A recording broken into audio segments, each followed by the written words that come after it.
Europe 1, il est 8h05. La crise politique et sociale française à la une de la BBC ce matin, du site internet de la BBC au Royaume-Uni.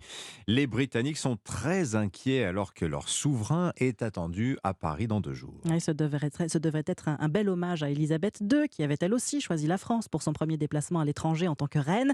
Mais entre les amas de poubelles et les manifestations nocturnes qui virent à l'affrontement avec les forces de l'ordre, la question de la sécurité de Charles III et son épouse est un véritable casse-tête. Et en particulier, le dîner est programmé au château de Versailles lundi soir, honneur suprême et comble du luxe. Et le renseignement territorial ne cache pas son inquiétude. Dans une note qu'Europe 1 a pu consulter, il alerte sur les risques de manifestations aux abords du château, William Molinier. Le dîner dans la Galerie des Glaces concentre toutes les colères. L'ultra-gauche antifasciste, l'ultra-droite patriote, les gilets jaunes et même les complotistes, tous utilisent l'analogie avec le roi Louis XVI pour dénoncer ce qu'ils appellent la gouvernance monarchique d'Emmanuel Macron.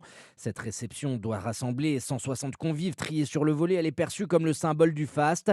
Le renseignement territorial juge le risque de manifestation comme sérieux et il alerte: les troubles faits entendent perturber, gâcher, voire tout saccagé. Les appels à couper l'électricité et le gaz dans le château de Versailles se multiplient, si bien que selon les informations d'Europe 1, les autorités se sont rapprochées d'Enedis. Le fournisseur a identifié plusieurs vulnérabilités et des consignes ont été passées aux policiers du département pour protéger les installations critiques.